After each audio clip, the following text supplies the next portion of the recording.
Dinko Ščerbe po oštrici sudbine.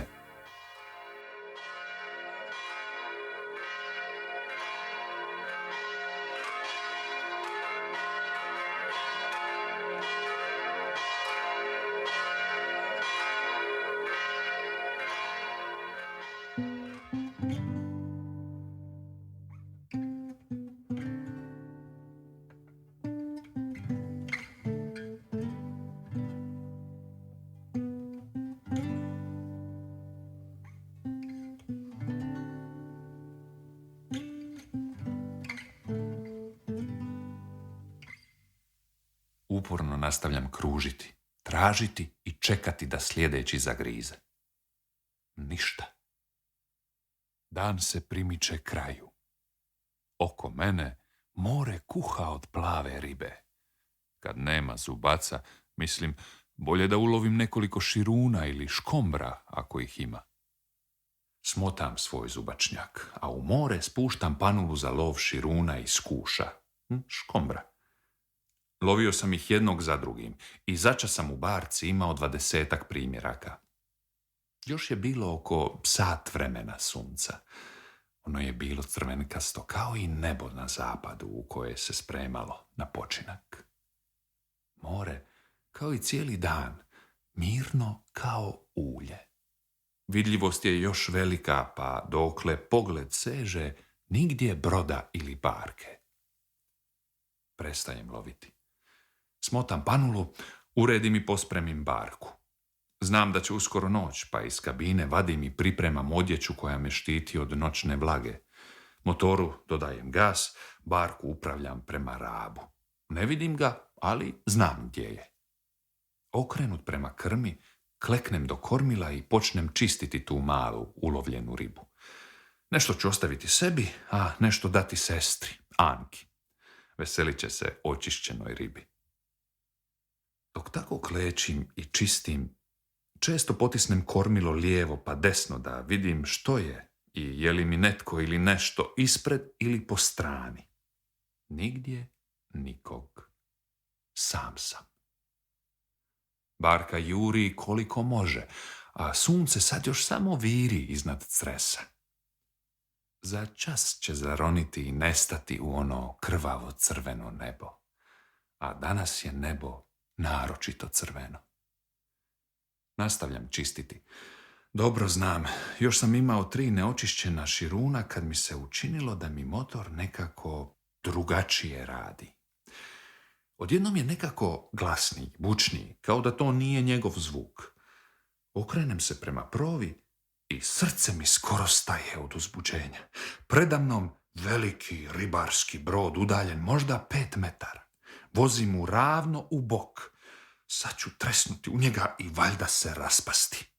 U djeliću sekunde, i kao da to nisam bio ja, jedna ruka povukla je na nulu ručku za gas motora i rad propelera, a druga potisnula argolu kormila ulijevo, pa je barka skrenula desno. Osjetio sam udarac u njezino dno. Zatresla se, zaustavila i ostala bočno visjeti na čeličnim sajlama koče koju je brod vukao za sobom. Da sam zakasnio ma samo djelić djelića sekunde, bio bih udario u brod ili zašao ispod sajle. I jedno i drugo bilo bi pogubno. Ovako sam zajahao na sajle na oko 3 metra od krme broda i ostao visjeti. Nisam mogao znati gdje su se i koliko duboko sajle zasjekle da me tako čvrsto drže. Pribrao sam se. Gledam brod. Velik, bučan, pomiješano sivo-plave boje u tom momentu stravičnog izgleda. Željezno, hrđavo nadgrađe za vuču i dizanje koće izgledalo je kao neki katapult koji će me sa svom barkom u tili čas podići i odbaciti nekamo u nepovrat. Na brodu nikog živog. Nitko se ne miče ili javlja. Već bi mu i pozicijska svjetla trebala biti upaljena. Počeo sam dozivati. Najprije laganije, tiše, a onda koliko su pluća i grlo dali. Nikog živog. Brod tutnji dubokim uzdasima teškog motora. Tu.